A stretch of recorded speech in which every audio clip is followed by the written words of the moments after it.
Assalamualaikum warahmatullahi wabarakatuh.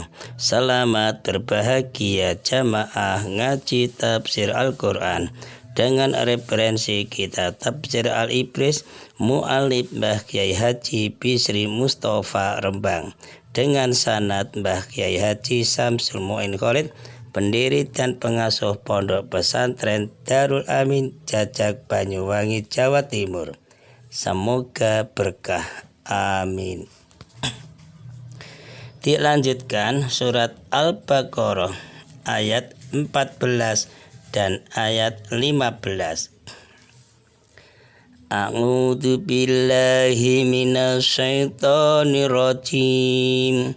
Bismillahirrahmanirrahim.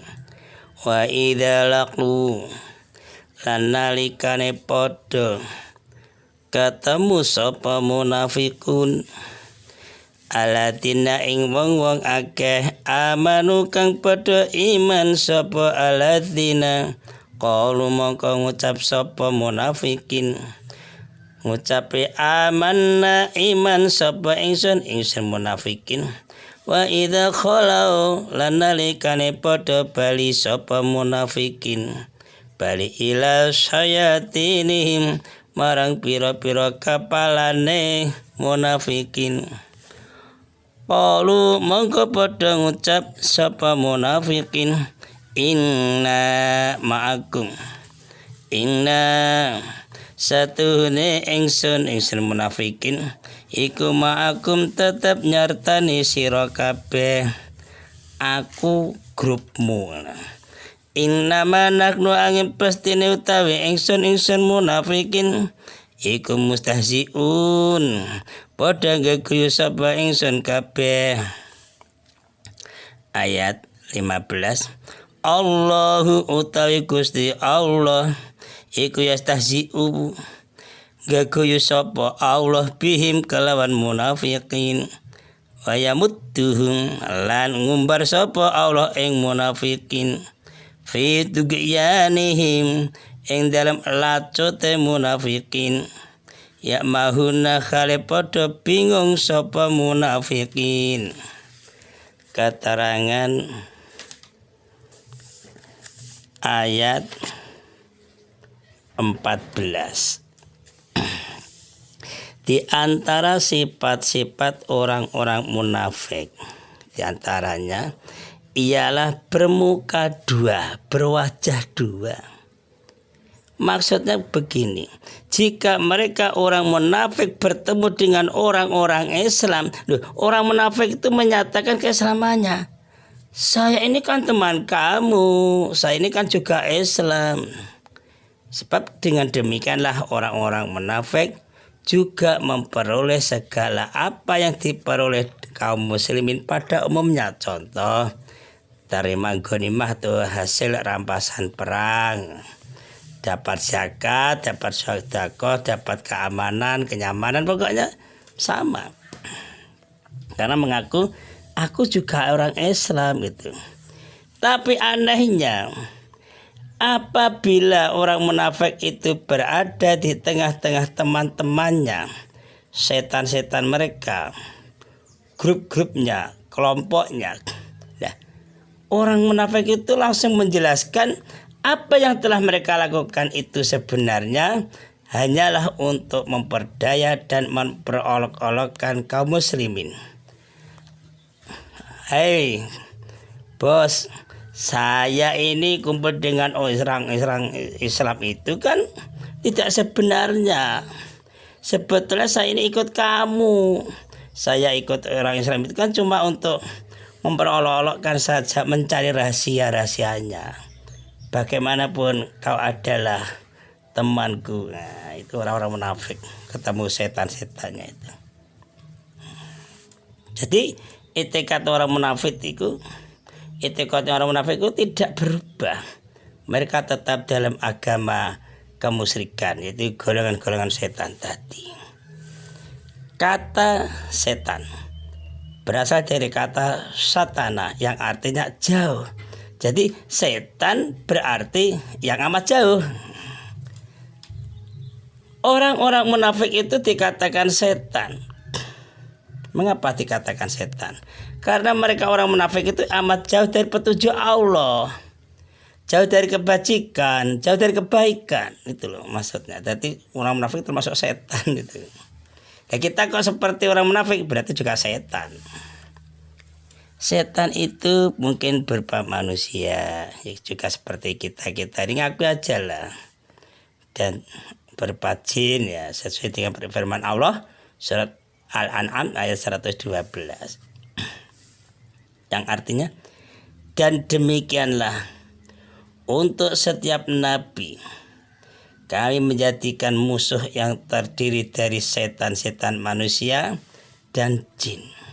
Sebagian mereka membisikkan kepada sebagian yang lain perkataan yang indah sebagai tipuan. Di propagandanya itu menarik untuk menyesatkan umat. Setan-setan memang begitu. Ayat 15. Di dalam ayat 15 ini menegaskan hukuman bagi orang munafik. Mengapa orang munafik dihukum? Ya sebagai akibat perbuatan orang munafik itu yang sudah jelaskan di atas tadi. Mengadu domba itu saja ingin merobohkan Islam, menghancurkan Islam, menghambat Islam, maka dapat hukuman. Allah membalas olok-olokan orang munafik dengan menimpakan kehinaan atas mereka, orang munafik. Dan Allah membiarkan orang munafik bergelimang terus dalam kesesatan. Naudzubillah min dzalik. Jadi tidak ada kebahagiaan. Selain itu di dunia sudah di surat Al-An'am ayat 110. Dan begitu pula kami Allah memalingkan hati dan penglihatan mereka orang-orang munafik seperti pertama kali mereka tidak beriman kepadanya, kepada Al-Quran. Dan kami Allah biarkan mereka orang-orang munafik bingung dalam kesesatan. Masya Allah. Jadi hidup di dunia itu tidak main-main. Kalau masuk ke munafikan tidak cepat bertobat, akan terus lingkaran kesesatan. Jadi orang-orang munafik itu tidak dapat keluar dari lingkaran kesesatan. Lingkaran kesesatan yang mengurung mereka. Lingkaran kesesatan mengurung hatinya. Jadi contoh-contohnya itu seperti rasa sombong, sifat mementingkan diri sendiri, sifat individualis, sombong, iri, dengki. Penyakit hati itu yang bersarang di hatinya, di lubuk hati sanubari yang paling dalam, sarangnya itu sampai padat, menyebabkan orang-orang munafik itu tidak dapat melihat kenyataan yang ada di hadapan mereka. Di hadapan saja tidak bisa melihat. Apa yang di hadapan mereka orang munafik? Yaitu agama Islam. Yang di situ umatnya semakin kuat, semakin tambah, semakin kuat, semakin tambah di kota Madinah sampai sekarang seluruh dunia. Jadi hatinya itu seperti teriris-iris terus, kebingungan terus, kenapa Islam maju, kenapa, bingung terus saja. Jadi kegagalan orang-orang munafik dalam menghambat kemajuan Islam itu menambah parah penyakit dalam hati mereka sendiri. Ditambah sakit sehingga mereka tidak mampu lagi menemukan dan menerima kebenaran yang diajarkan Kanjeng Nabi Muhammad SAW, yang diajarkan para sahabat, tabi'in, para ulama, para ustadz, dan tidak mampu menerima. Oleh sebab itulah mereka terus menerus dalam kebingungan, dalam keraguan-raguan. apalagi disertai dengan keras kepala. Maka untuk itulah mereka tidak menemukan jalan keluar dari lingkaran kesesatan. Itu masalah tidak bisa keluar. Sesuai firman Allah surat Al-Hajj ayat 46. Sebenarnya bukan mata itu yang buta, bukan. Tetapi yang buta ialah hati yang di dalam dada. Introspeksi kita masing-masing. Ya Allah, bukalah hati kami selalu mendapat ridho Engkau ya Allah. Amin. Assalamualaikum warahmatullahi wabarakatuh.